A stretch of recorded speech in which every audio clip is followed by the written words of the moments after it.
Come all of you good miners, a story I will tell of how the good old Union is come inside to dwell. Oh, which side are you on? Which side are you on? Which side are you on now? Which side are you on?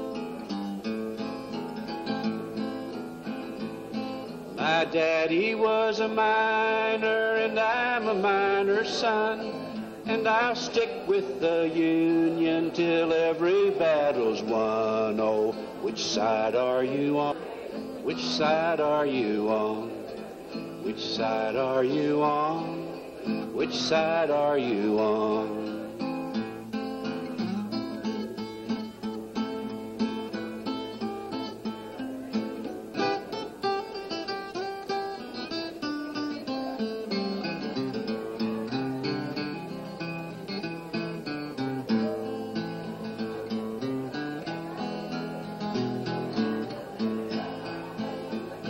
They say in Harlan County there are no neutrals there. You're either for the Union or a thug for J.H. Blair. Now, which side are you on? Which side are you on? Which side are you on?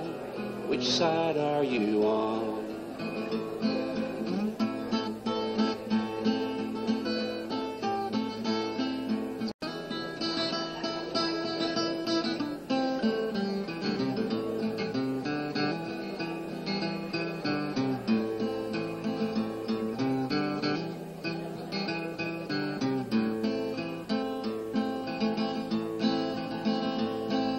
Don't scab for the bosses, don't listen to their lies. Just stick with the good old Union, it's time to organize now. Which side are you on? Which side are you on? Which side are you on? Which side are you on? Which side are you on? Which side are you on? Which side are you on now? Which side are you on?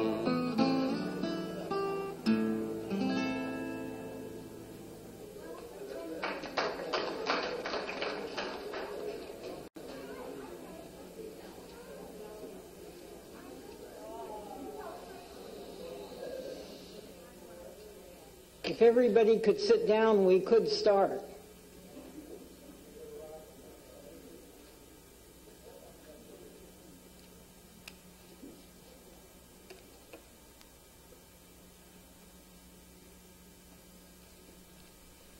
Welcome to all of you who are here to celebrate Celeste's life of achievement. In one way or another, over a long lifetime, she has affected all of us, all of our lives, as well as impacting on our city, our county, and on our nation. I personally cannot yet accept a world without her. She and I were co-workers for over 60 years.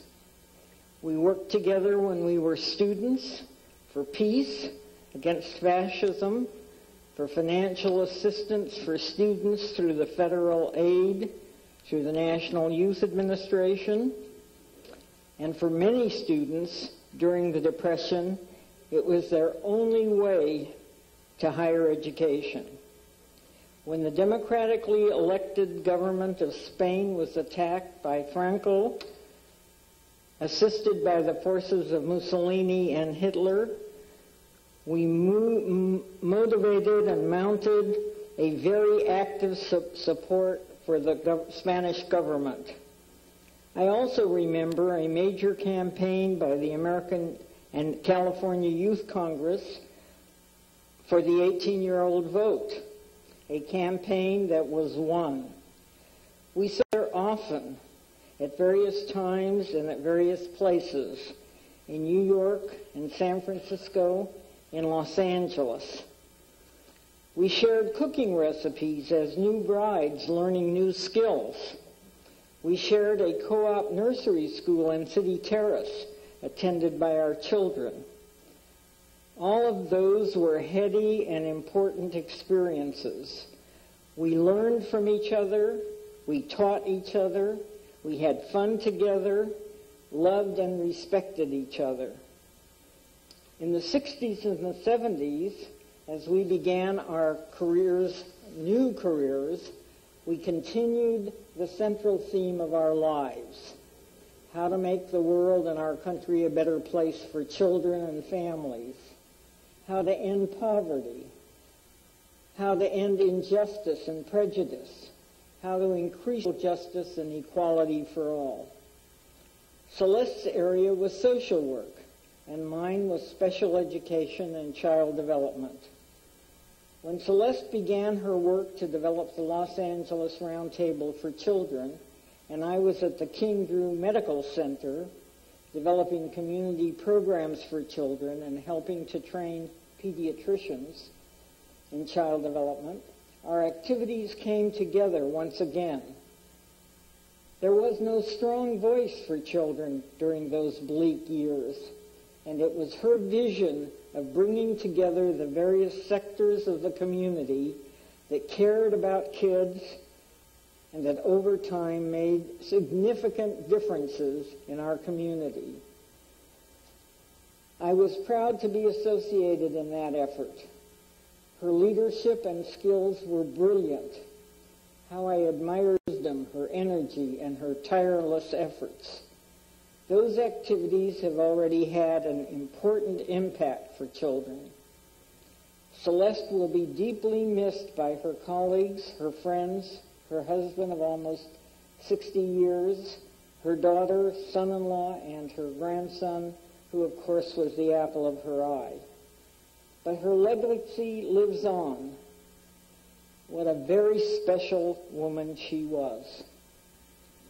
Our program today will include a number of speakers who have participated with Celeste in various times of her life. And when we have concluded that, we would be happy to open the floor to anyone who will be willing to participate in this celebration of Celeste's life. The first speaker this afternoon is Leon Kaplan, who as Cappy, Celeste's dear husband.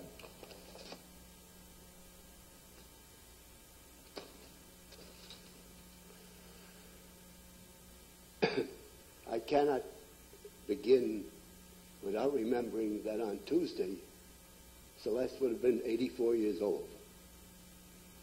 And on Thursday, we would have been married 58 years. We had thought that we would enter the new century together holding hands, but it was not meant to be. Celeste and I and Vivian and a lot of us here, old-timers, are products of the 30s, and I must go through a little bit of a rendition of some of the early history of Celeste so that we have a background of what a brilliant, able woman we were talking about.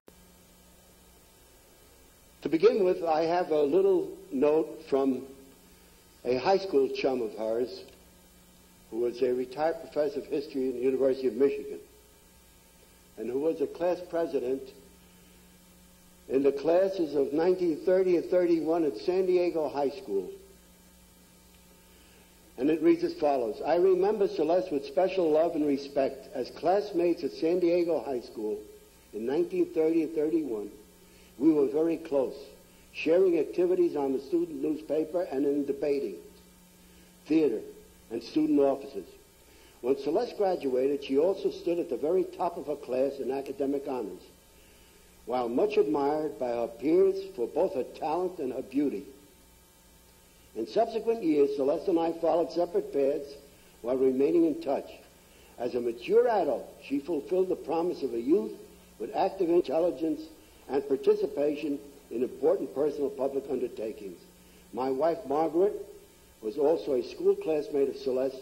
We both shall miss her deeply. Signed, Tom Greer. Class of 1931, San Diego High School.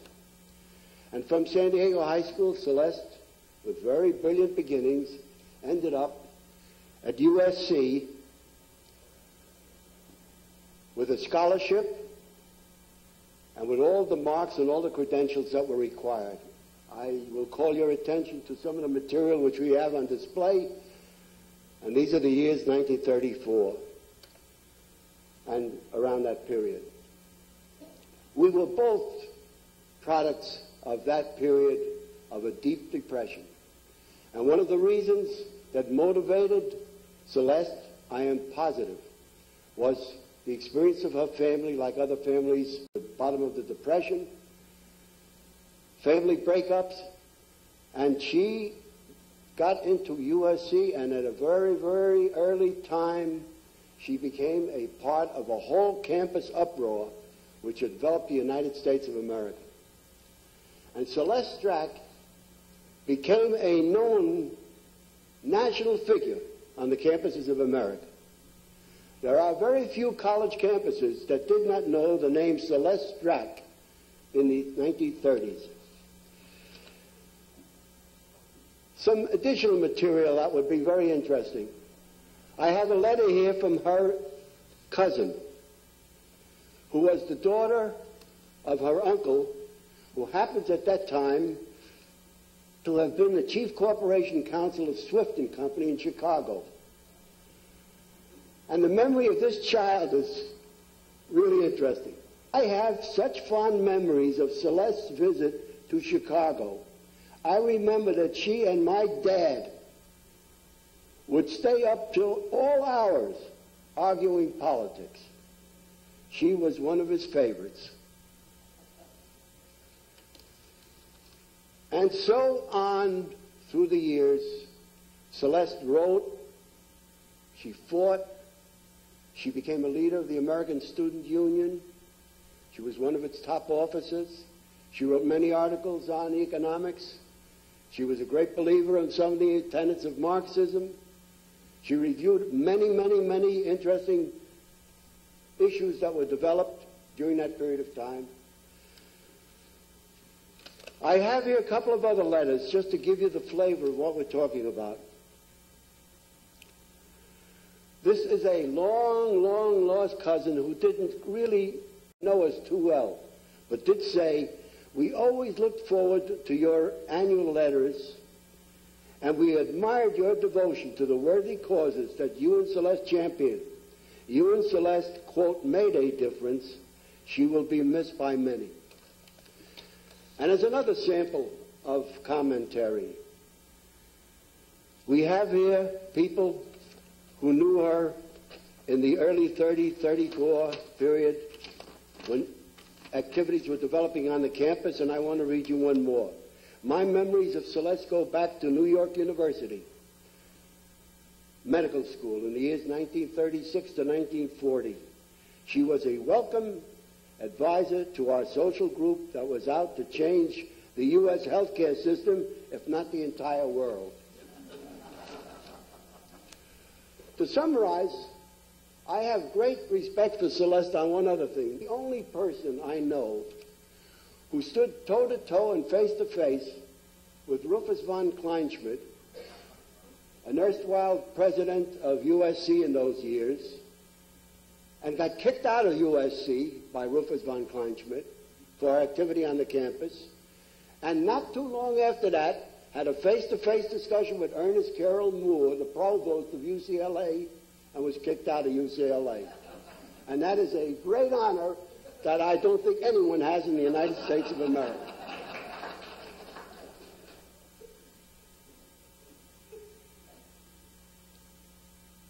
I think the other speakers will deal a little bit more. I just want to tell you that I wish that Celeste and I could have walked hand in hand into the new century. But I must tell you that I am one of the most fortunate of men because I was able to live with a talented, able, skilled, wonderful woman for a long, long time, for the best part of my life, and I will go out of this world knowing that I did have a wonderful companion for most of it. I am grateful to all of you. I am grateful to my family, and I am the most fortunate man as we go into the new century. I think that Celeste merits everything that will be said about her, and from my own experience, I really am the lucky, lucky, lucky man that I am. Thank you very much.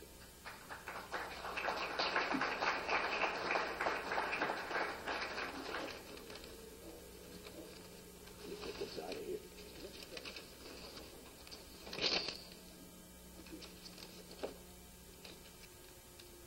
Our next speaker is going to be Vicki Fromkin. Vicki knew Celeste and worked with Celeste when she was a high school student.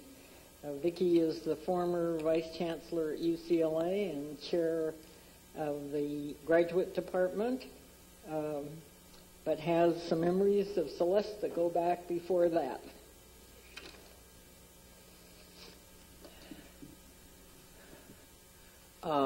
The speakers today did not meet together to discuss what we were going to say.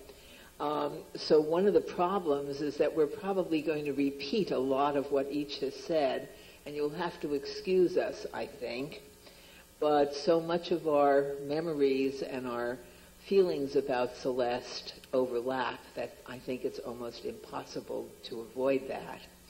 In a sense, when Viv asked me to speak, I felt humble, and in a sense, I feel like I'm speaking for the many hundreds, probably, of people who feel that Celeste was their mentor.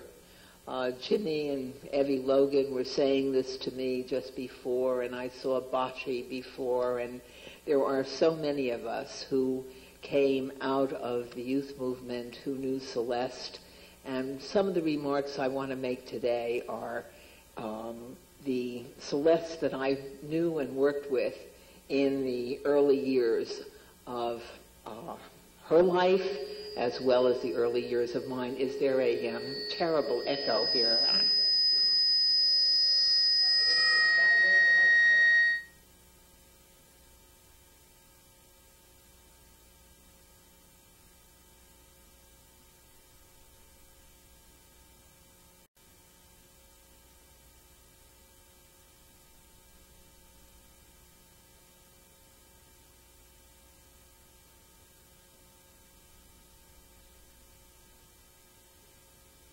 For 500, and I don't think I need a microphone, but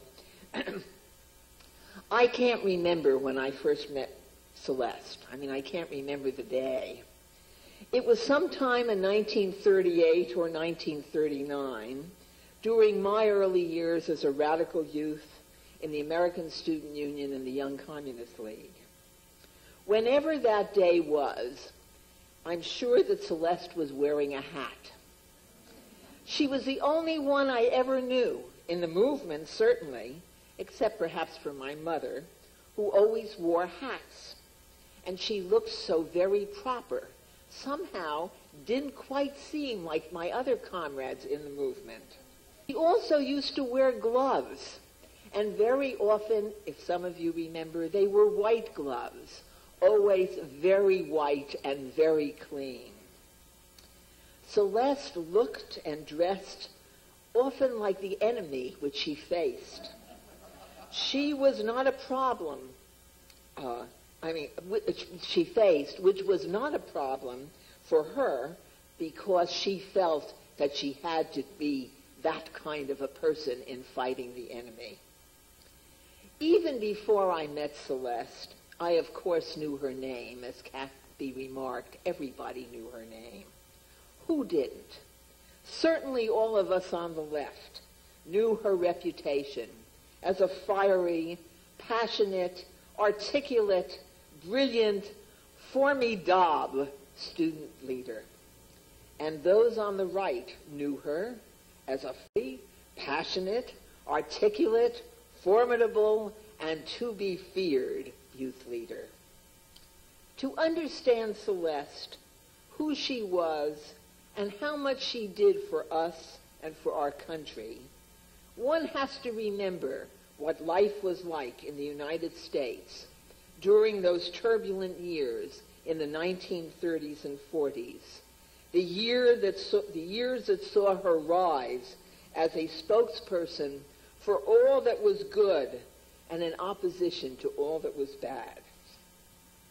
In her high school years, and when she came to Los Angeles to first attend USC, the country was in a terrible depression, as you have already heard and many of us remember. But even during the so-called Jazz Age, the years before the '29 crash, poverty everywhere. In 1922, the Young Workers League, to be renamed the Young Communist League, YCL to most of us who were in it, had organized to fight that myth of prosperity in the Jazz Age, to campaign for the freedom of Tom Mooney and Sacco and Vanzetti, to help organize workers, to fight for equality and civil rights for all Americans, black, white, Latino, Christian, and Jew. In 1930, after the crash, there were few jobs in California. There was no relief, no unemployment insurance, no welfare. Workers who had the courage to strike for their rights were thrown on the streets to starve. But in the midst of these horrors, the people of California and the nation, including its youth, began to fight back. In 1930, 25,000 poured onto the streets of Los Angeles, and the Young Communist League got its baptism in mass work, issuing thousands of leaflets, mobilizing hungry young people, holding street meetings which were brutally attacked. Every street demonstration against war, for relief, for free speech, was broken up with clubs and tear gas and jail. The 1930s were desperate years, but they were exciting years in which there was no room for despair because there was too much to do. They were years that saw the rise of industrial use, the organization of the homeless and unemployed, the growth of the youth movement, and the students on the campuses of the nation and the state fighting for both intellectual and social and economic freedom and justice. 1933 was the year of the first National Student Peace Strike. This was the year Celeste Strack emerged as the student leader. This student strike, of which she was a leader and organizer, and at which she spoke, marked the first major united action between socialists and communists as the National Student League and the Student League for Industrial Democracy united to form the American Student Union. The ASU on the campuses grew under the leadership of Celeste Strack and the YCL also recognized the need to join with other groups, leftist center groups, and work to form the American Youth Congress to fight for the American Youth Act. And in California, its branch, the California Youth Congress, fighting for the California Youth Act, which would provide, as Vivian told you, wages and relief and student support. One can go on and on, remembering Celeste's leadership in the movement to aid, for example, the Loyalists in Spain. We remember those days of collecting tinfoil to send to Spain, and we will always remember our comrades who died. We remember the rise of Hitler and Celeste's struggle to organize youth to fight against fascism, and our deep concern for those fighting the Nazis in Germany, and we young people wondering whether we would have the courage to withstand what our young comrades in Europe were withstanding. Unemployment, Spain, fascism, freedom were overriding themes which moved Celeste into action with her passion, her concern for her fellow men and women of all persuasions, of all colors, workers and students, her concern for living wages, her concern for freedom, her concern for peace, her hatred of bigotry. And in all this, she remained so true to her principles, leading, as you've heard, to her expulsion from both USC and UCLA, leading to her leadership not only in the youth movement, but in the Communist Party, leading to her striving for a theoretical basis for understanding why there is poverty in a land of plenty. Celeste was a pragmatist, but she was also a theoretician. It was she who made me read the 3 volumes of Das Kapital. And of course she read everything, studied constantly, fought anti-intellectualism and Philistinism in the movement. And there are lots of personal memories. Celeste was a bit formidable. We used to say formidable for us younger folk in the ASU and YCL. We were a little bit afraid of her. I remember the day she came to visit some of us in our Channing Avenue apartment in Berkeley.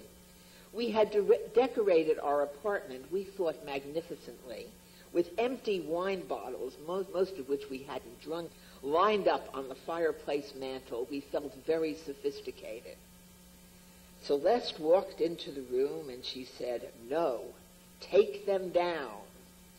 Radicals on campus must set an example, must not be known for such things, must be respected in everything we do."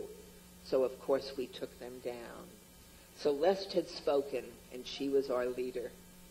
I remember Celeste telling me once, as part of her mentorship for me, and mentoring all of us younger people, that communist leaders, like Caesar's wife, must be above suspicion.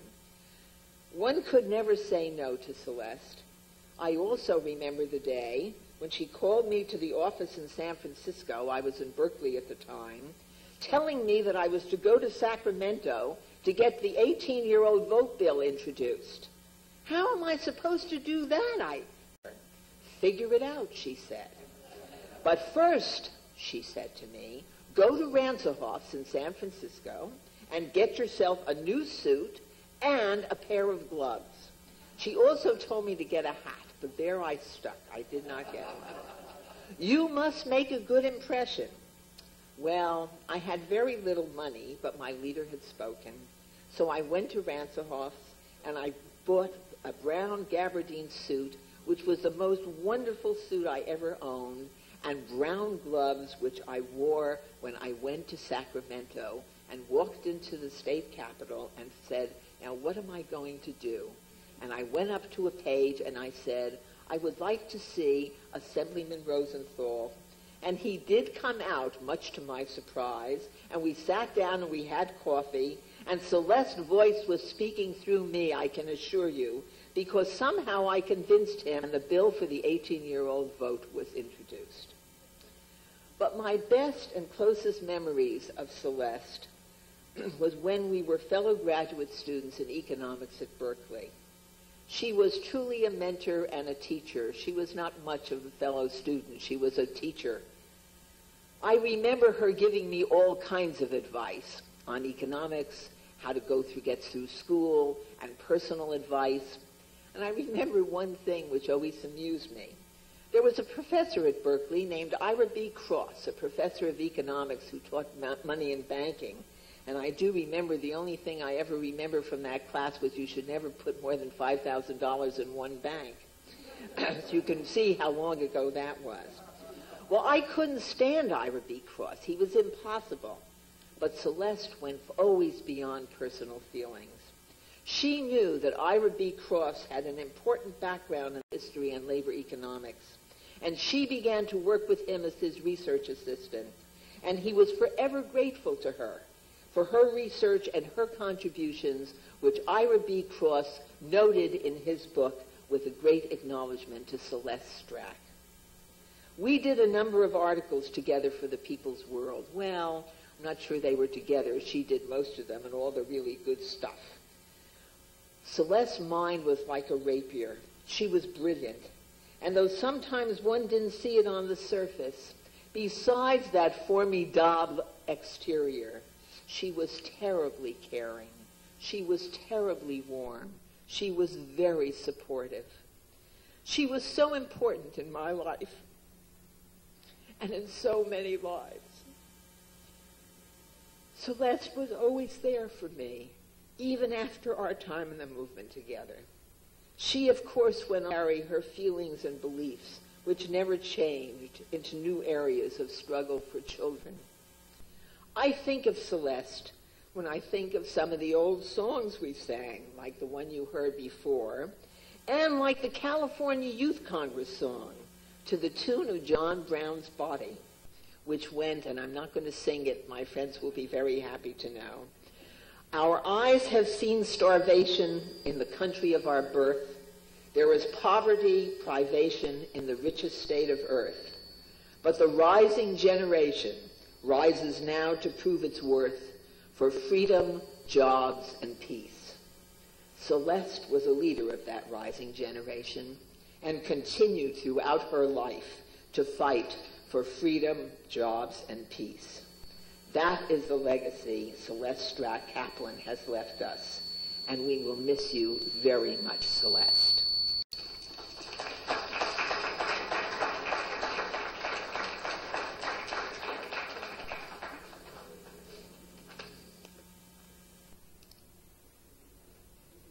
We are covering all of the different parts of Celeste's life. One of the very important parts of her life was when she left graduate school here at UCLA after receiving her degree in social work and went to work for the Council of Jewish Women and initiated an organization called El Nido. And our next speaker is Rose Norton, who was a very close co-worker with Celeste and helped build that very important organization. I haven't a prepared speech because knowing Celeste and debating Celeste, we never really used notes. We just did what was ever on the top of our head, and I hope you'll bear with me when I do this today. I have to fast forward you to the middle of the 70s when, having served 10 years before on the Los Angeles Council Agency Board, I had left when they became much more interested in women's issues than children's issues. And I got a call one day and they said, you really have to come back. Celeste Kaplan is the new executive of the agency. She's such a wonderful person and I know you will enjoy working with her. And I said, all right, I would come back and I would serve on the board. Little did I know, and Mary Hecht is here, who was my predecessor, in the thesaurus. And anybody who doesn't know what thesaurus means, it means troubles. The troubles that Celeste faced first years of being there. And I'm just going to read off a little list. First place, the Council of Jewish Women, we had a separation. They were our founding organization of almost 40 years. We lost their financial support. She had to create a new board of directors because the board of directors was always made up of Jewish women. Now we had men on the board. We wanted the minorities that we were serving to be represented on the board. So a whole new board had to be formulated.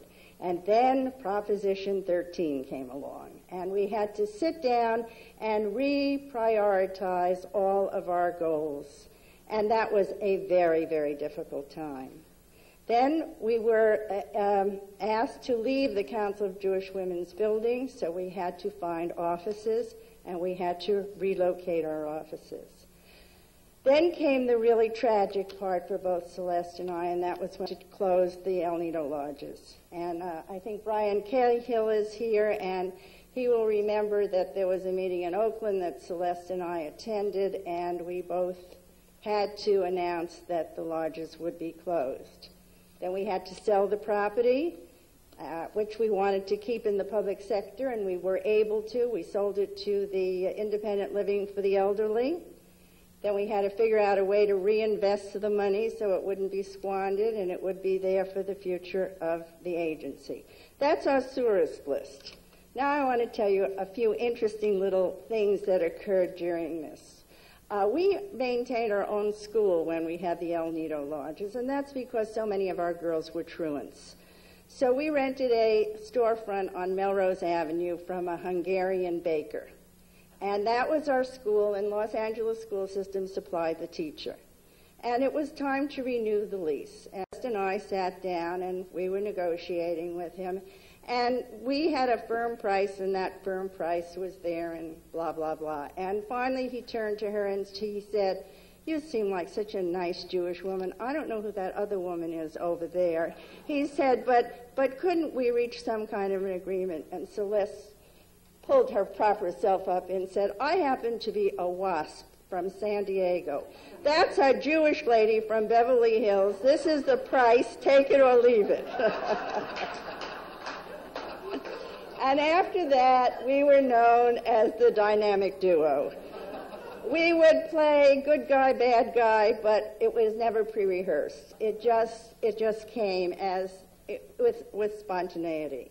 The other time is when we had to lease our new offices for El Nido, and we were dealing with an Iranian who lived in Berlin, Germany, who had just bought a building that was going to be an absolute gold mine and found out that it was a vacant building with no tenants.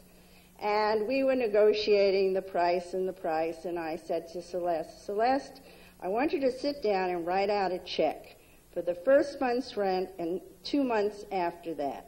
And I'm going to sit there and I'm going to wave that check in front of that man's face, and I assure you he's going to take it. She says he never will. I'm an economics person. This man is never going to agree to this. And again, we played good guy, bad guy, and I waved the check, and Celeste went pale because she was sure he was going to reject it. Well, the sight of that check and that's how we got our new offices. So we had great fun. And the third and last story I would like to relate was when we went to Oakland, and we did have to make the announcement that we were closing the El Nido Lodges. And I think the reason was even more important. We were fully financed. The probation department thought we were just wonderful. But Celeste, with her economic background, knew that the program was just too costly for the amount of children we were serving, plus the fact that we were too close to Sunset Strip. We did not have a closed environment. The kids were running, and we had great difficulty. So that decision was made. And when we were in Oakland, first thing Celeste did was take me to Berkeley, where I had never been. And there she proceeded to tell me, oh, it's so calm now, you should have seen it in its day, and this is where the kids would come with their placards, and this is where this would happen, and this is where that would happen.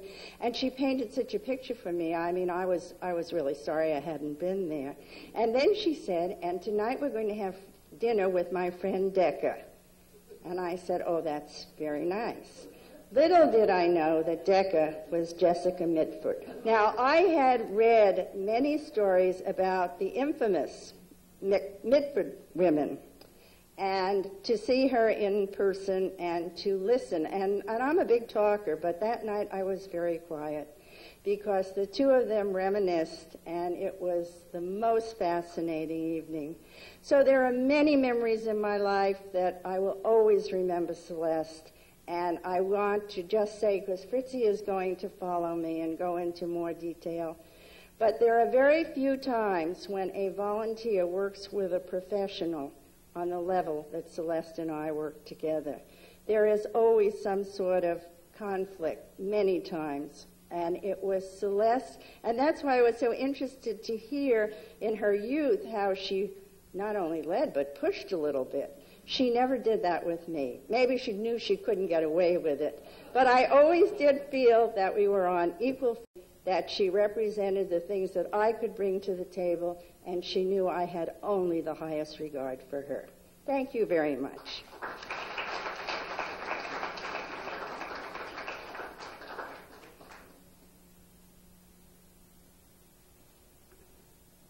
Fritzy Davis, who is our next speaker, was the executive director of the El Nido Agency following Celeste's resignation from that agency. Fritzy.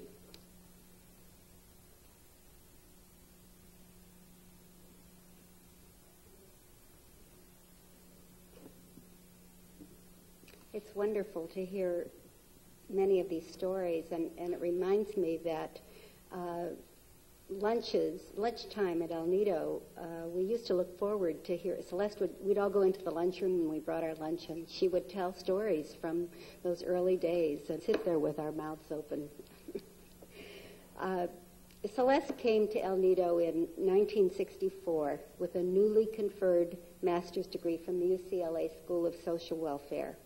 She was, as you know, a late-blooming social worker, starting a new profession on the threshold of her 50th birthday.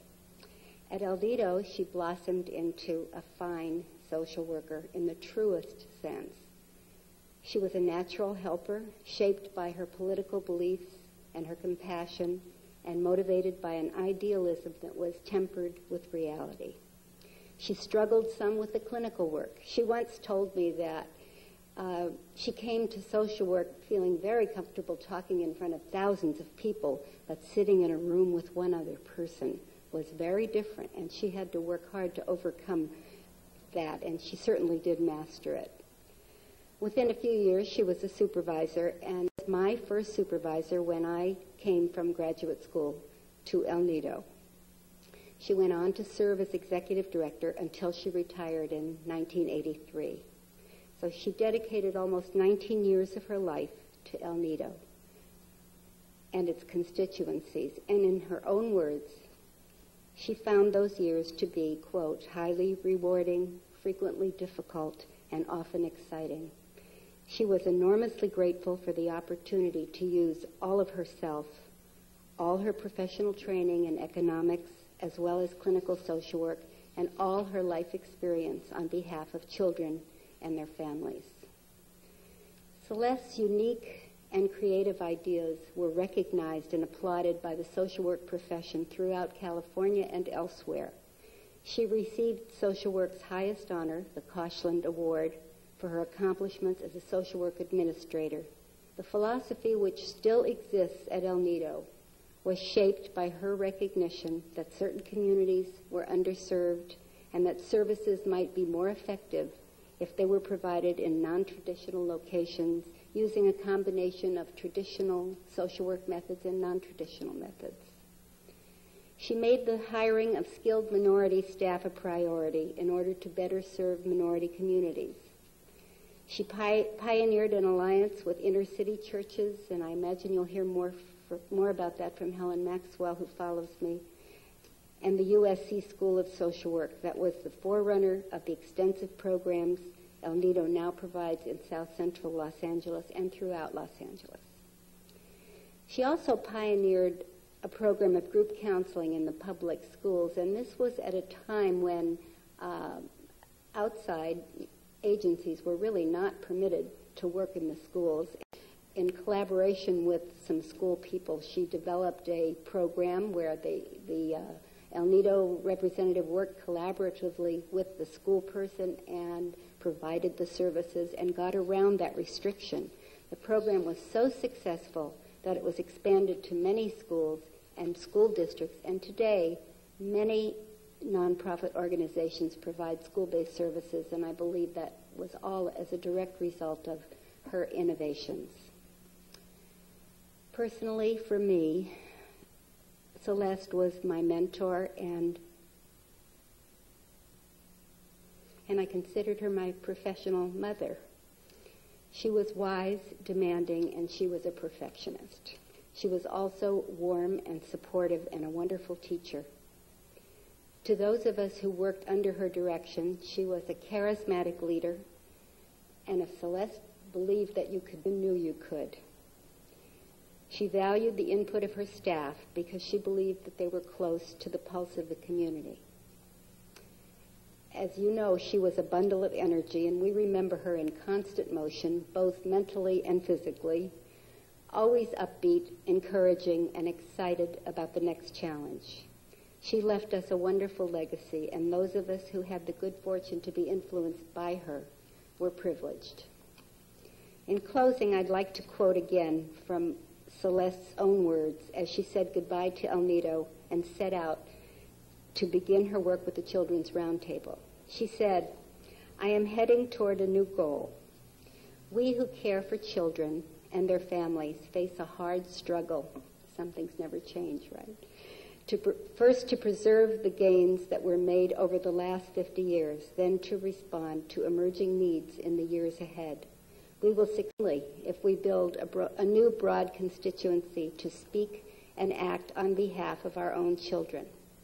I hope to help in this undertaking as a volunteer while I cherish the freedom for personal concerns, family, and friends that will be mine. I also hold dear my right to serve in the battle line. And so we say goodbye to Celeste. She has our gratitude and our deep affection. Thank you.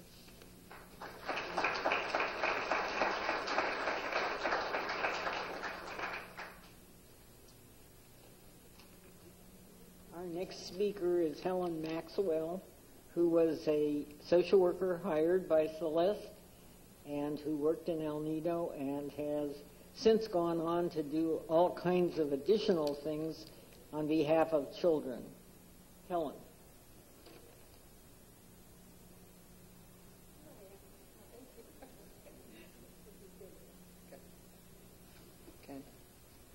For me, today is very special because I'm here to share my feelings and to pay tribute to my very close friend and mentor, Celeste Kaplan, a phenomenal woman who made tremendous contributions to the social work profession.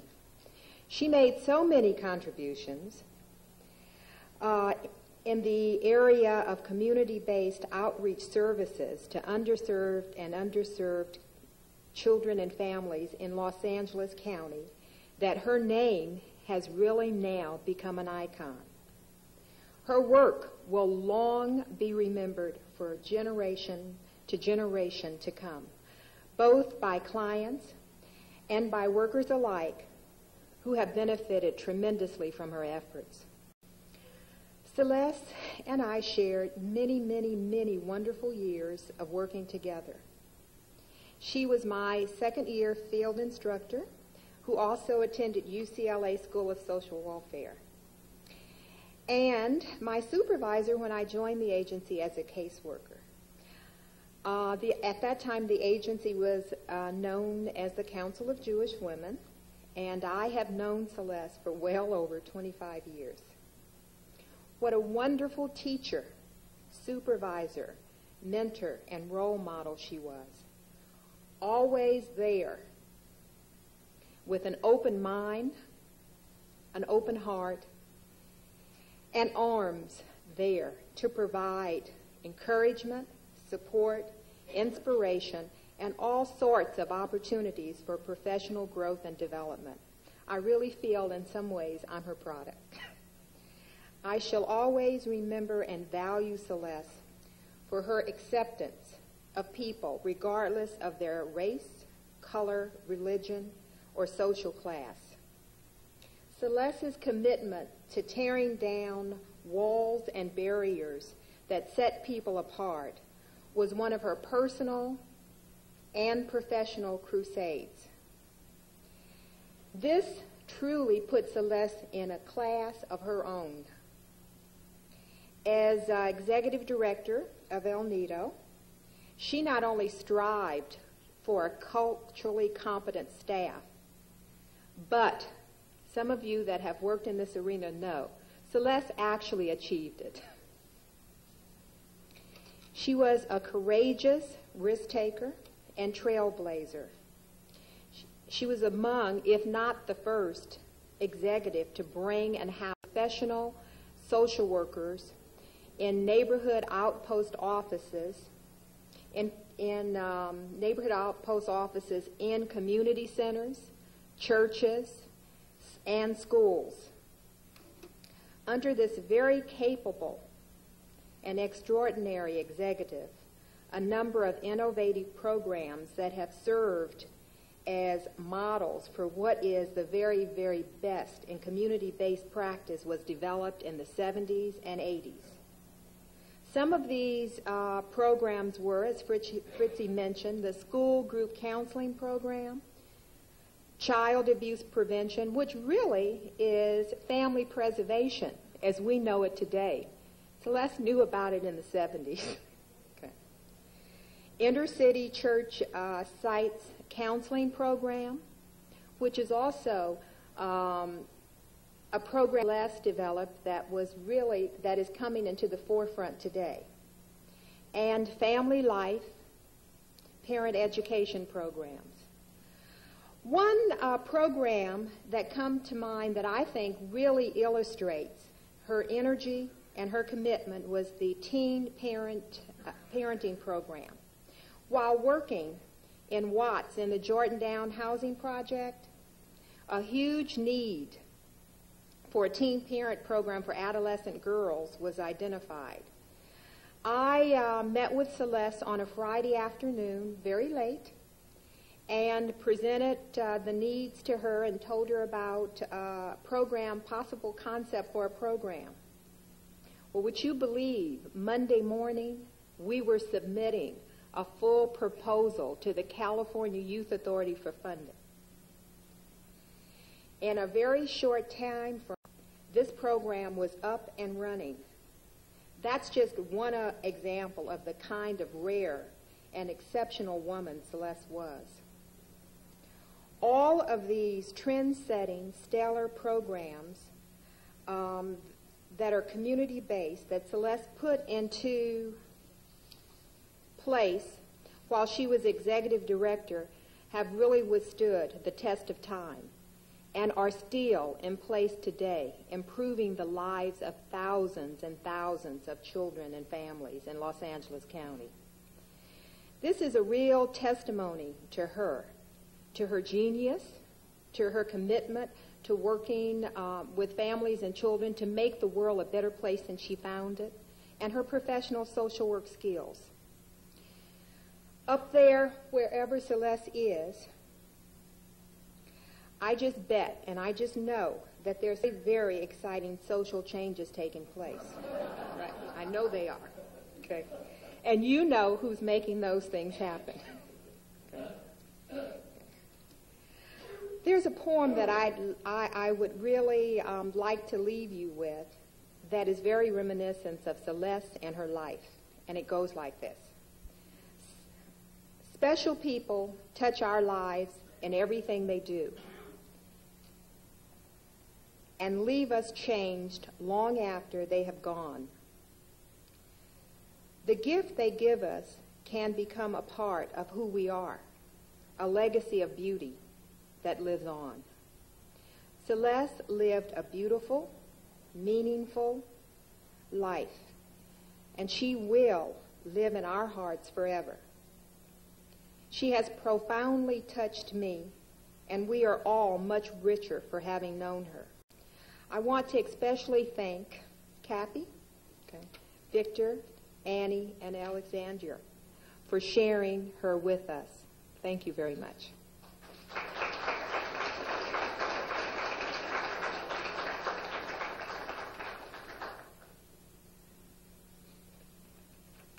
We think we need a time to breathe, so we're going to have another song by our musician Rick Cunha, who's going to give us a breath of fresh air. Huh?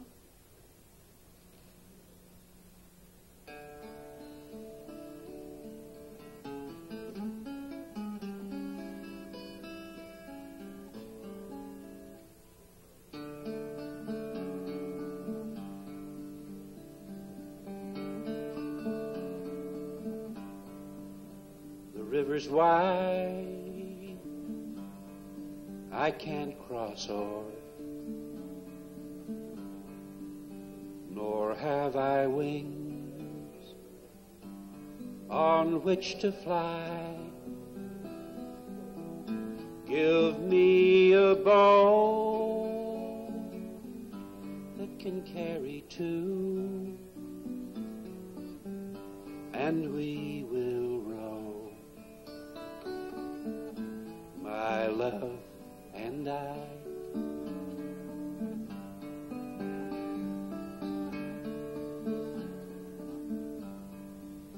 There is a ship that sails the sea. She's loaded deep, as deep can be, but not so deep as this love I'm in. I know not if I sink or swim.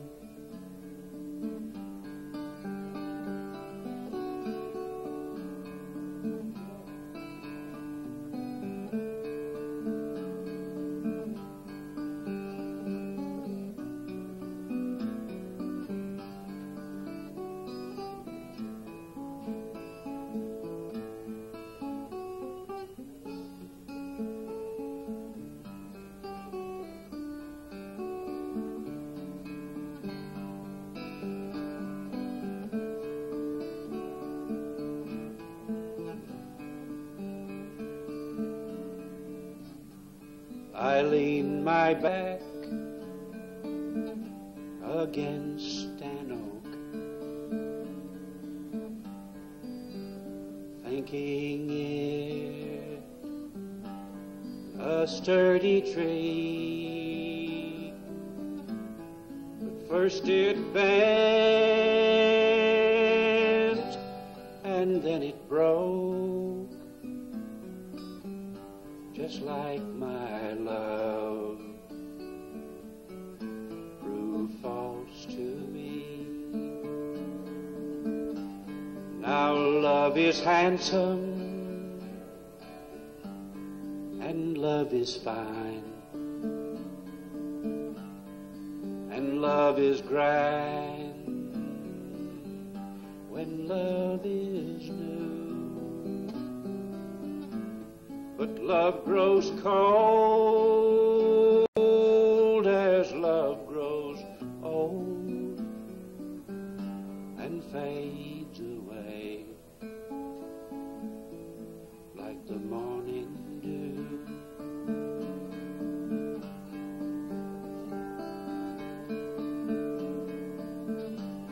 The river is wide,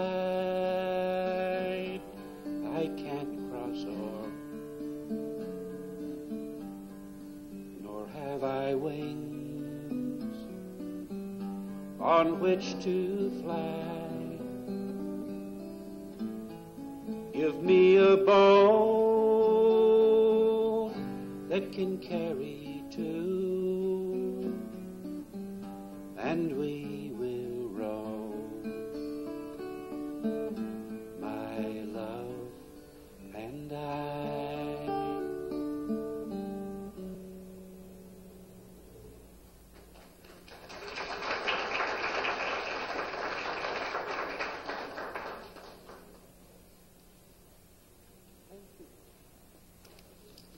And next we're going to hear from Lynn Schneiderman. Lynn Schneiderman is the former dean of the School of Social Welfare at UCLA. I don't think he was there when Celeste was a student, but he knew her well, and we are delighted that he's here with us today.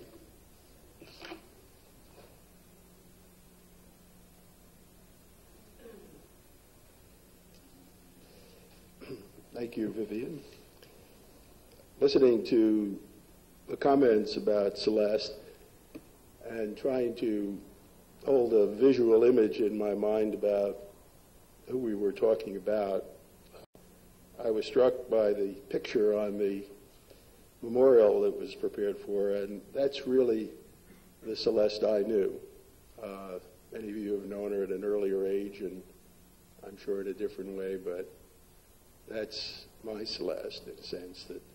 That smile and those eyes are hard to describe in a sense, but it's still motion. There's a dynamism there and a sense of those eyes and that smile that remains with you. And that is the picture of Celeste that's very deeply embedded in my mind.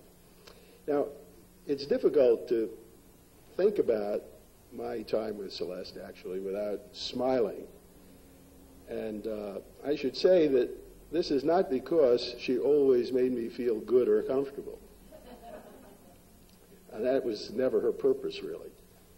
It's rather a kind of excitement, a sense that something important was about to happen, a kind of notion that surrounded her efforts of importance, and something that really just commanded your attention.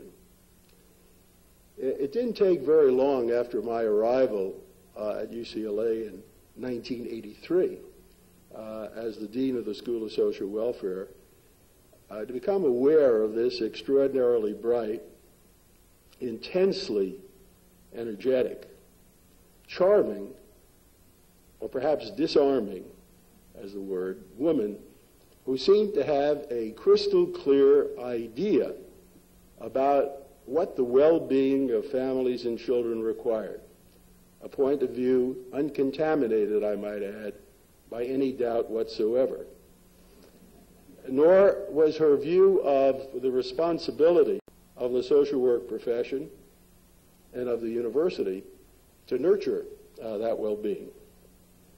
With much more charm and grace than I can capture, she expected that the dean of her School of Social Welfare would step forward clearly and convincingly and to join in her commitment and her dedication to help in doing more for kids, for doing it better, for demanding attention to their needs, and for asserting their entitlement to resources.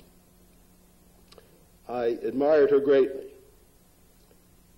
Despite my best efforts to respond, however, I never felt adequate to her challenge. Nothing in the dean's bag of rationalizations, competing demands on time, limited resources, the complexity of the issues, the need for time or reflection, left her satisfied, or left me, I might add, free of guilt, with responding with anything less than full effort. She was indeed, as I think Vicki suggested, someone to whom it was extraordinarily difficult, if not impossible, to say no. Charming and inspiring and dedicated as she was, Celeste was also very tough. A toughness and authority that was given great power, it seemed to me, by her experience as a social worker, by a practitioner, by the authority of the first-hand experience that she had with the families and children about whom she was concerned, and by the personal commitments which she brought to the table. That she could be tough and contentious, that she could challenge authority has already been demonstrated by what seems to me the unsurpassable achievement of having been expelled from 2 universities. That she was right on the issues and an inspiration to others is demonstrated by the fact that she did, as was noted, receive the Koshland Award and the UCLA Alumni Award, an award given to her by her colleagues and in recognition of the credit that her life's work brought to the social work profession and to this university.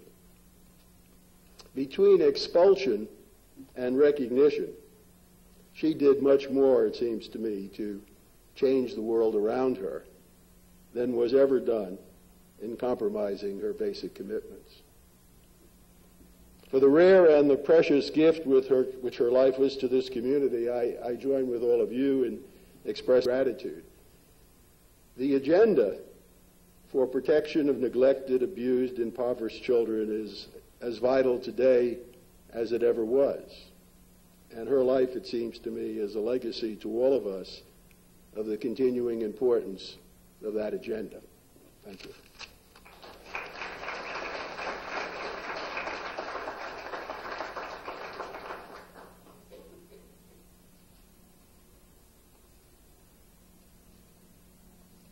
next speaker is a visitor from Northern California who lived and worked in Los Angeles for a long time, was at one time the president of the Los Angeles Roundtable for Children, who also has a long and honorable history in the field of social work.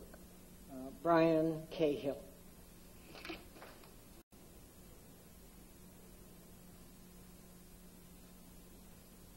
Before I start, I've been asked to read a note from Dick Pancost, who many of you know, a friend and colleague of Celeste. He was not able to be here today, but he dropped Jacqueline a note.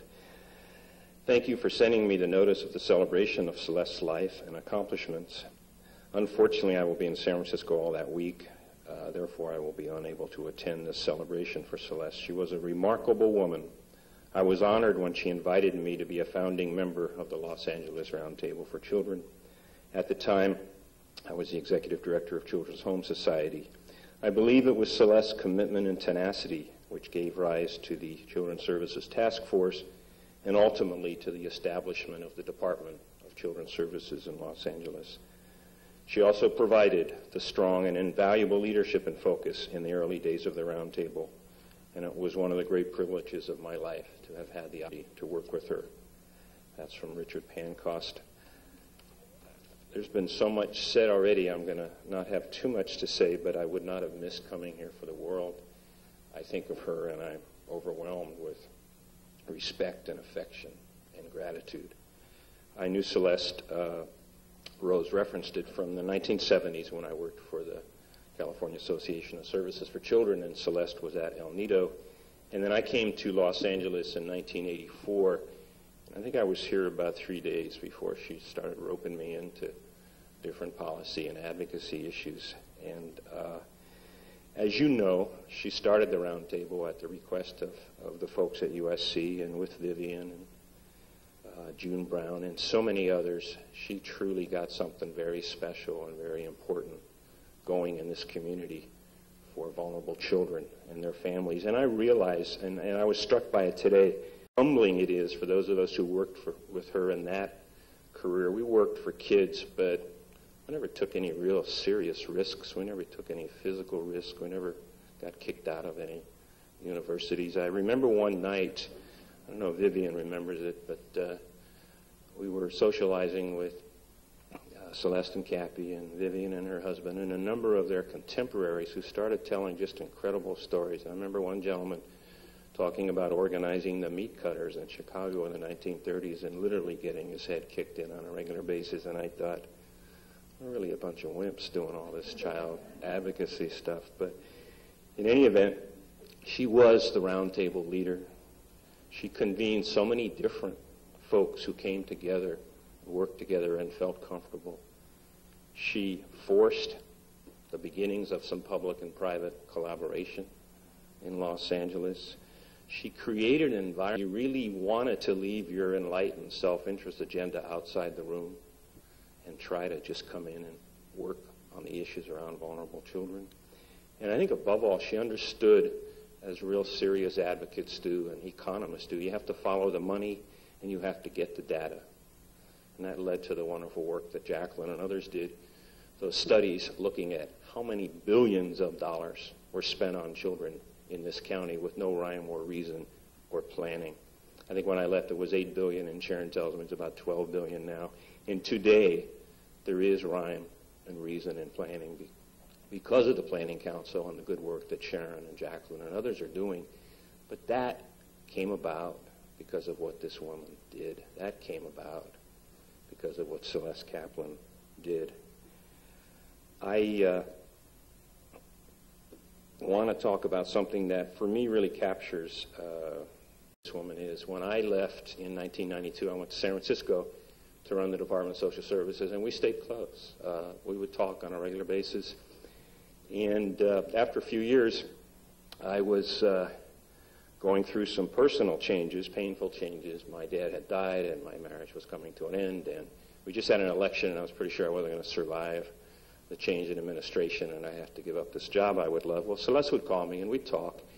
I remember one night we talked for about maybe 10 minutes, and I'm telling her all my woes, and she couldn't be more loving and supportive.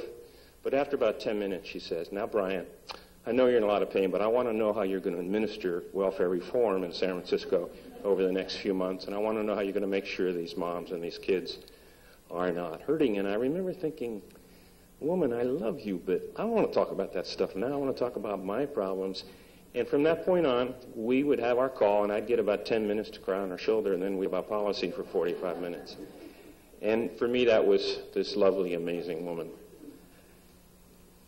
Wife, mother to more than just Annie, I think mother to all sorts of, you have a lot of brothers and sisters in the world. Mentor to so many, passionate policy wonk, passionate in every way about the vulnerable, and friend to so many. So I'm going to end where I began. I think of her, and I am awash in respect and affection and gratitude.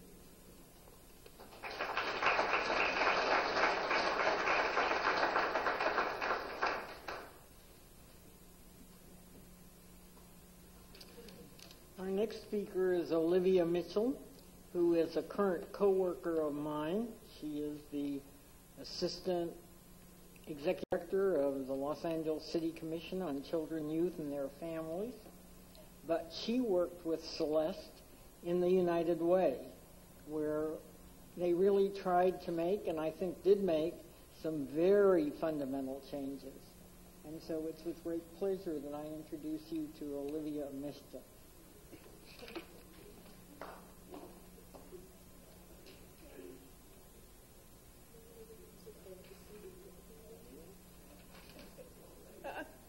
Hi, Kathy. There have only been a couple of occasions in my life in which I have met and worked and known the wife, and then met and worked with and known the husband, separate from one another. And in this instance, I know both Celeste and Cappy when he began to do his work after his retirement with the aging community, because it was a part of our unit office. I want to say that I met Celeste Kaplan over an $80,000 line item. Rose and the members of the board at that time remember that. I was chairing an allocations committee at United Way, and there was this little line item, because everyone had a requisite CPA on their committee. And they said, "Well, what is this $80,000 in interest?" And if you understand that some of the agencies didn't get $80,000 as a total allocation, to have an agency that had that much money in interest was of interest to us all. That said and settled in terms of how I met her and Rose and Isaac Claybrooks and Larry Carmen and et cetera, the board members, I'll say this, that Celeste Kaplan was a captivator. She was a scout and a recruiter. And she was also a skilled surgeon, both a neurosurgeon and a heart surgeon. I heard other people say it. Celeste, you met Celeste, you talked to her, she watched you, and then she decided she wanted you on her team, and she went after you as a part of her team. She decided what you had to give to her organization, and also what her organization could give to you. I, like Brian, when I met her, was suffering through a social worker's nightmare in that my teenage daughter had given birth to a daughter.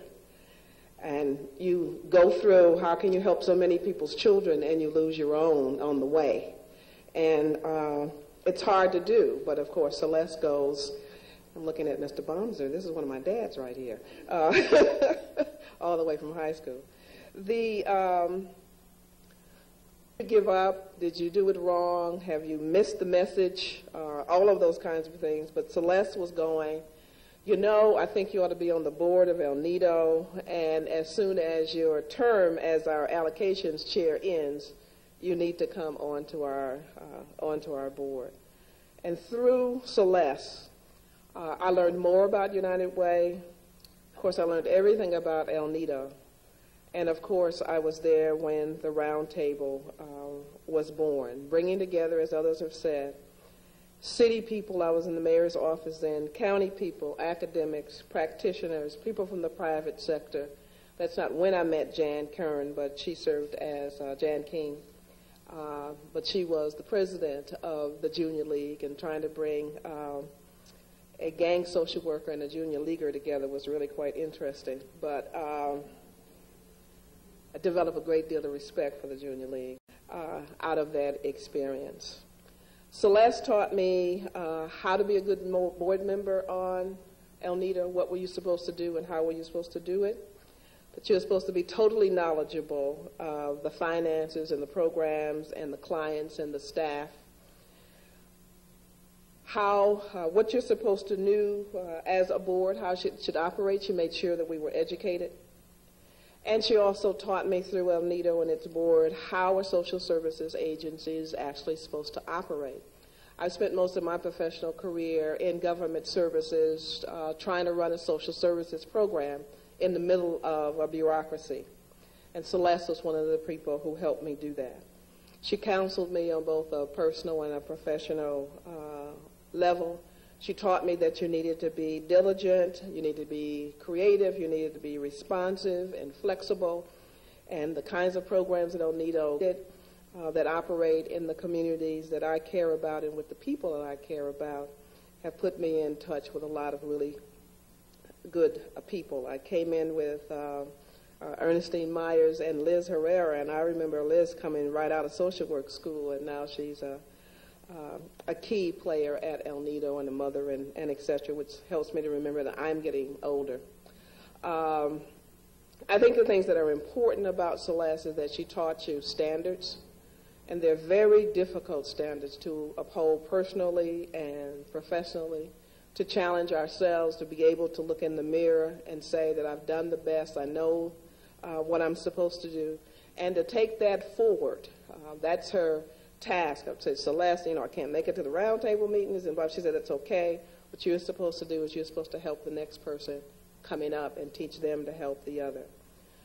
The circle ends not with Celeste. The circle ends with that granddaughter being a sophomore at college now, and with my own son working for El Nido in their social services and working.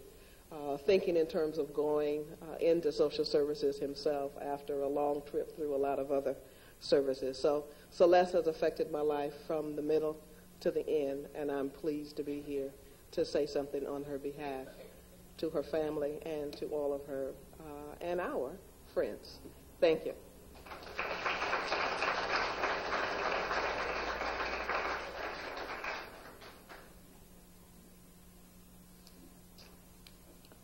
One of the people who was an officer in the Round Table and who made an important contribution came from the public sector in the field of probation. Our next speaker is Lucinda Freeman.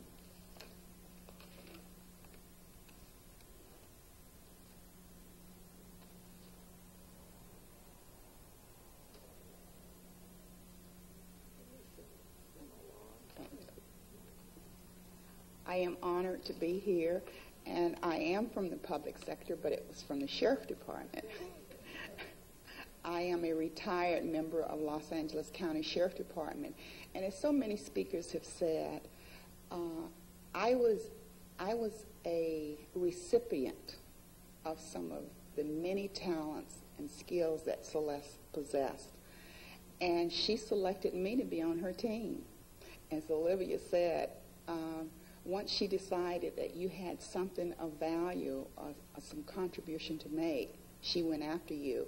Because when I came in as a representative from the Sheriff Department, my responsibilities was to find out what's going on over there and how does it affect our operation. So I would come into the round table meetings and I would sit quietly at the back of the room and just take in information that was being dispensed. But that didn't satisfy Celeste. Celeste decided that I was going to play a more active role in the round table. And I am really grateful to her for really pulling me out and really getting me involved, because Celeste was a visionary. And when I say she's a visionary, she knew the issues. And she was not an elected official, but she was really a politician. She knew how to get people involved. She knew how to really kind of flush issues out. She often knew the answer to the questions that she was asking, but she wanted to hear from your perspective. And she was a master at really culling out those different perspectives from different settings. She was also very inclusive. She was way ahead of her time. And when you talk about inclusive, most people think about race and gender and all those things. Those things, when you look around the round table, you saw all those things, but that was not the motive behind Celeste in going for that. It just was a natural outcome of Celeste being a very holistic person. She wanted to have everything that affected family and children. Celeste wanted that voice to be heard. So when I say inclusive, I mean she wanted all of the voices to be heard, and she insisted that they be heard. I remember so many times in the meetings, Celeste listened with a freshness. Even though she had a lot of experience, she was not tainted. She was open, and she wanted to know. She just was thirsty for information and thirsty for knowledge. And she was my mentor. And I had a shorter experience than most of you here, because I met Celeste in 1985. But the impact that she had on my life, she really was the wind beneath my wings, because she really inspired me to really kind of search outside of myself. And she gave me jobs to do. I was a sergeant on the sheriff department, and if any of you know about a militaristic organization, that's kind of far down in the pecking order. But she would give me assignments to go back and straighten that department out.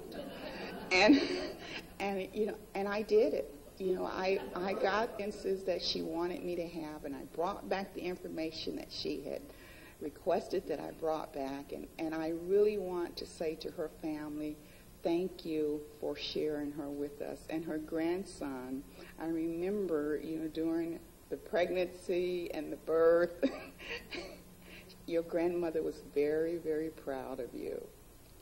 And I would like to close with a member that shared the round table with me have a poem that I like to read in closing. It says, for Celeste, a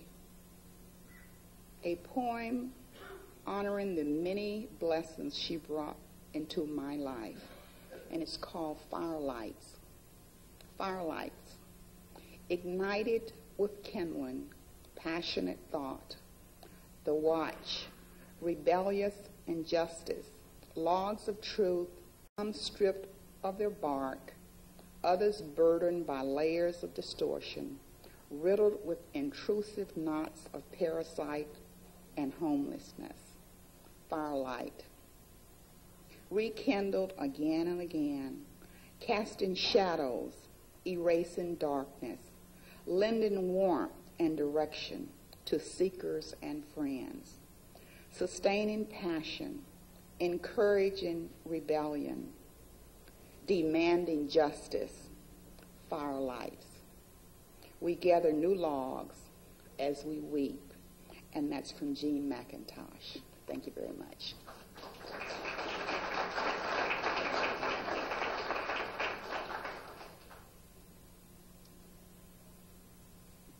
Our last scheduled speaker today is Jacqueline Mccroskey, who was a very, very co-worker of Celeste at USC all the years of the Round Table.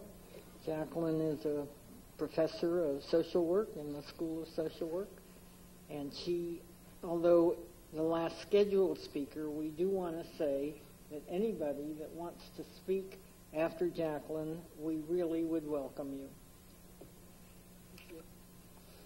I want to start by reading something that Reno Patty sent to me. Reno's the recently emeritus dean of the School of Social Work at USC, and he was very sorry he couldn't be here today. He says, when I arrived in Los Angeles to become dean at the USC School of Social Work, one of the issues that needed my attention was the school's relationship with the Los Angeles Roundtable for Children. What was this thing called the Roundtable? A think tank, an advocacy group, an educational forum? And what were the costs and benefits to the school of providing a home and support to this organization? Jacqueline was active in the Roundtable, but if the school was to house every organization with which our faculty was involved, we'd have little room for anything else. I was also a little suspicious of the Roundtable credo that everyone left their organizational and professional self-interests at the door when they came to participate in Roundtable activities.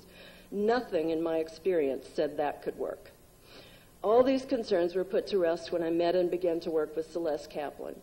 If you've been around a while, you know the real article when you see it.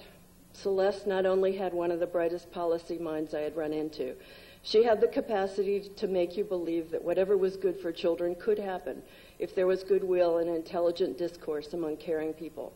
But this idealism was leavened by a practical political mind that understood the subtle arts of negotiation and compromise. So even while she promoted selflessness on behalf of children, she realized that self-interest is the currency that needs to be get things done in today's world. And above all, Celeste had that quality of leadership that made people want to be with her, to trust her, and yes, to love her. Her energy, buoyant spirit, and keen mind brightened every venue and enabled all those who worked with her. By any measure, she was one of the finest leaders to grace this stage. Her passing leaves a hole in the human tapestry that will not soon be repaired. I feel like I'm one of the most fortunate of people because I got to be one of Celeste's confidants for the last stage of her professional career. I first met her actually on the very day that United Way hosted a retirement party for her at United Way, where I was then a staff member. Although, of course, I had heard about her before. And then I got to work very closely with her during the Blue Ribbon Task Force on Children and Family Services that ended up creating the Department of Children and Family Services. Celeste represented United Way on the force, and I was the staff person who supported her. And then I went to USC, and my office was literally next door to her, the Roundtable office. And she pulled me in or dragged me in or something. In fact, what she said was, she always began everything with, "This will be really easy." Particularly, I remember that around the children's budget. Okay, here's what we're going to do. We're just going to find out all the money that's spent on children and families in Los Angeles County. That should take us about a year, and then we'll go on after that. Well, it's 14 years later. I'm still working on it. That's how good she was at pulling you in. I'm still here. I'm still working on it. So I got to see her in all of these situations. I got to have lunch with her 2 or 3 times a week. We talked about every aspect of the professional and personal world. I heard enormous amounts about Annie and Victor and Alexander and Cabby, and she heard an awful lot and Mark. I got advice on everything, professional and personal. And I've got to admit that there were some times when I wasn't so happy I was right next door to her. I would try to figure out if there was another way to get out of the building so I wouldn't have to walk by her office. Because whenever I did, she would have thought of something else. I should rewrite something. I should recalculate something. I had to rethink something. We had to have another meeting. We had to go and talk to somebody else because, right? I feel like I came out of the School of Social Welfare here at UCLA in 1980 intellectually prepared for my career, intellectually prepared for an intellectual career. But I didn't really learn how to do it, what I really wanted to do and how to do it until I met Celeste. And luckily, I had Celeste for quite a long time, and I've still got Vivian, my 2 mentors in terms of make this work happen. How do you make these things that sound like pie in the sky really happen? How do you involve people and include them and convince them and charm them and hook them and whatever other way you can to get people to actually do things that aren't really always seemingly in their self-interest? So I feel extremely fortunate to have shared that time with Celeste. I still think about her all the time. What would Celeste say? I wish I could call her. We also say, many of my friends and I who are here now, on a kind of regular basis, okay, what would Celeste do in this situation? So in terms of her contribution to Los Angeles and to children's services, I think it's been, we don't even know yet, really, what it's been, because it's still very much underway. But the territory has changed. It's changed enormously because of Celeste. And we'll see where all of that leads to. I am very fortunate personally because from her I got not only a sense of mission and a sense of politics, but I also got a lot of hints about performances. I'm going to leave you with one last story. Celeste was obviously a politician in her bones, but she was also a performer in her bones. And I particularly loved what I used to call to myself her little old lady act, because we would go to the Board of Supervisors or something when it was a very difficult situation, and she would go up and she'd say, well, you see by my gray hair here that I've been around a long time, and I hope you'll listen to me when I tell you what you should. I know, we're just like, oh. So I haven't gotten to be able to use the little old lady act yet, but I will. It's coming. They're all coming. I want to call on anybody or give you a chance if anybody has anything they'd like to add. Yeah? Do you want to come up here?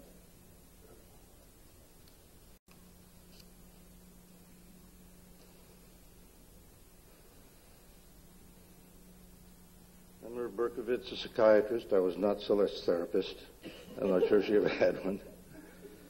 I'm really delighted and impressed and touched to hear the details that you've all said and feelings about Celeste.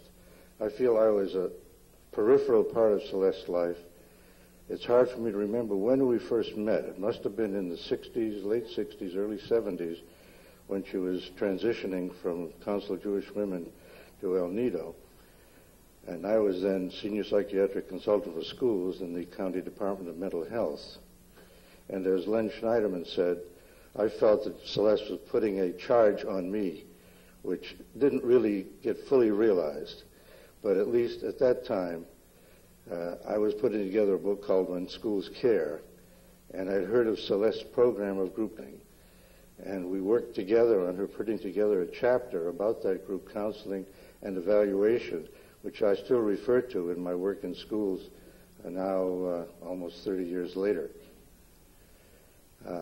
It was delightful meeting with her, and I think she began to develop plans for me to help restructure the school system in L.A. County. I got some visions of that. I'm indebted to Celeste also. She didn't get me to read Marx. I wish she had. But she got me to the round table and took me from the confines of UCLA over to the USC campus, where I began to feel more comfortable.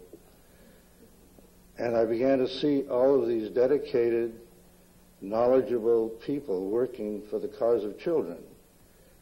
And I sat there a couple of years listening, not very much, and beginning to wonder, where did Celeste have me in her firmament of change in L.A. County? But I think she had so many other problems in the round table and putting together all the children's issues that the schools became secondary.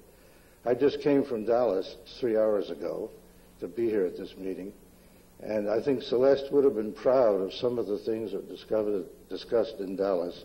It was a meeting pertaining to schools.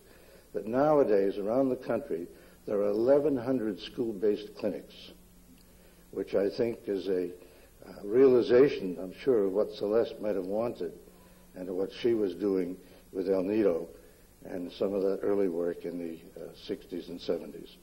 So I'm glad to be able to see Celeste in more of a three-dimension context than I had with her in the years when I knew her, and I'm sure that she's doing good things in it as well. Thank you.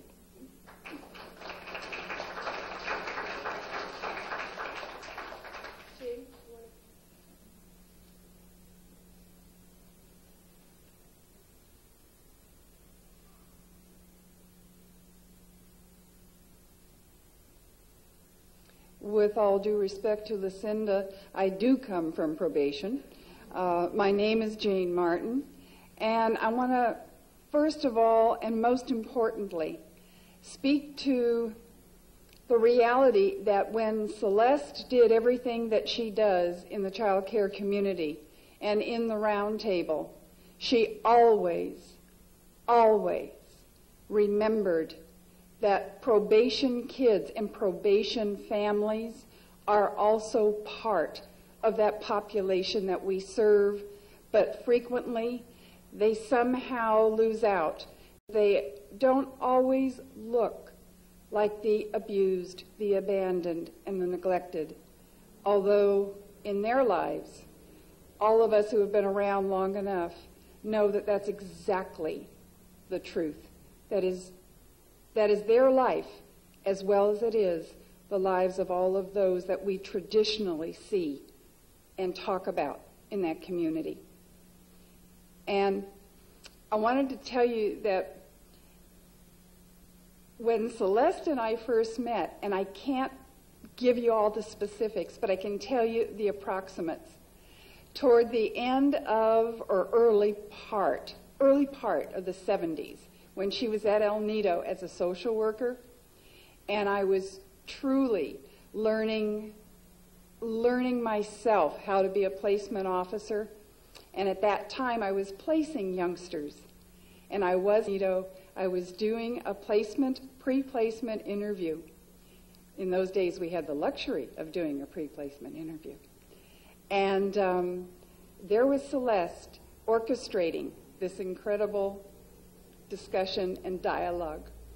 And here I was, I did not have a clue of how to play into this.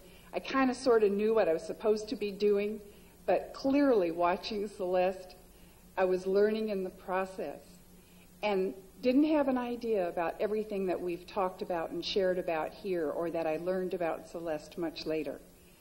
So when I left, I had this impression of just having experienced something that I shouldn't let go of. And the result was that I think El Nido got a little tired because I was referring so many kids and I was working with them rather frequently for a long time. Probation kids. So anyway, that was the first part. And then at the time that the round table came into being, and I missed being a founding member by about 6 months. So what I do is I pretend that that didn't exist. And I was invited to attend on behalf of our then chief, Barry Nydorf, and I wanted to. But I had this conversation with Celeste, and I said something about, I look around and I see this roster, and I know what you're trying to do, and I'm not quite sure I'm there yet. And so she asked me a couple of questions, like, am I right about thinking that you really care about kids as much as I've seen over the years? And yes. And she asked me a couple of more, and the answer was yes. It's funny, that subject went away, and we moved on and started talking about where the energy was going to go and what the round table could do for probation kids.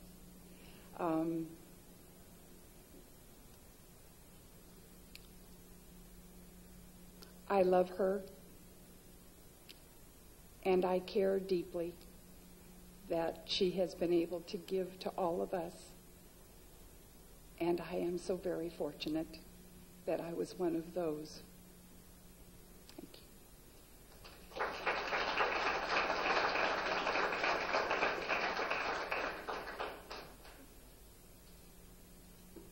Anybody else would like to say that?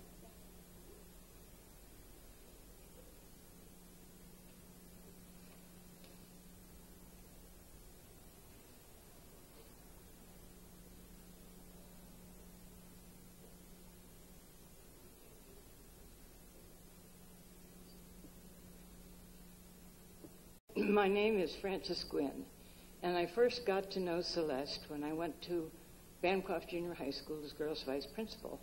And of course, we worked with girls from the lodges and also referred girls from our school for counseling to Counseling for Girls. So I did get to know her fairly well. Then I was transferred to Perry, and it was so fortunate that the council was willing to send these services to Gardena and Carson at that time. So we were able to continue to work with girls' problems in a successful way. One day, one of our teachers came to me and said she was supposed to start a counseling group. And I said, fine, let me do a little checking. So I called, and the thing that happened was the Council of Jewish Women, through Counseling for Girls, willing to send someone to our school to work with our counselors. And it was at Perry that the counseling program began, which has spread throughout the system.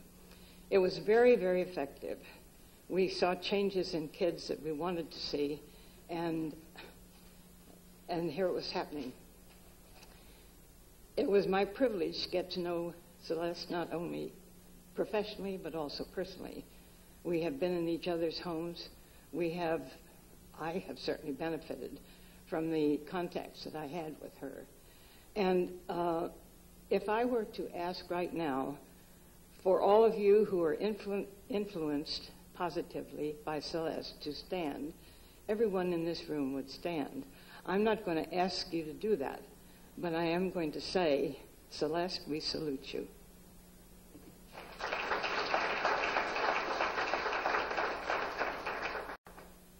Is there anybody else who'd like to say anything?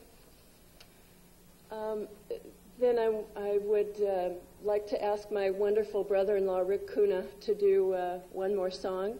And we ask you to stay with us for refreshments, which will be over here, and to please look at the wonderful memorabilia that's on the tables around the side about Celeste's life. And thank you all very much for coming. And here's one we can sing along.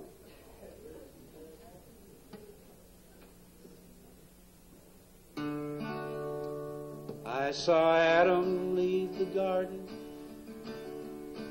with an apple in his hand. I said, now you're out, what are you gonna do? Plant my crops and pray for rain, maybe raise a little cane. I'm an orphan and I'm only passing through. Passing through, passing through. Sometimes happy, sometimes blue. Glad that I ran into you. Tell the people that you saw me passing through. I saw Jesus on the cross on that hill called Calvary. Do you hate mankind for what they've done to you? He said, talk of love, not hate. Things to do, it's getting late. I've so little time and I'm only passing through. Passing through, passing through. Sometimes happy, sometimes blue. Glad that I ran into you. Tell the people that you saw me passing through.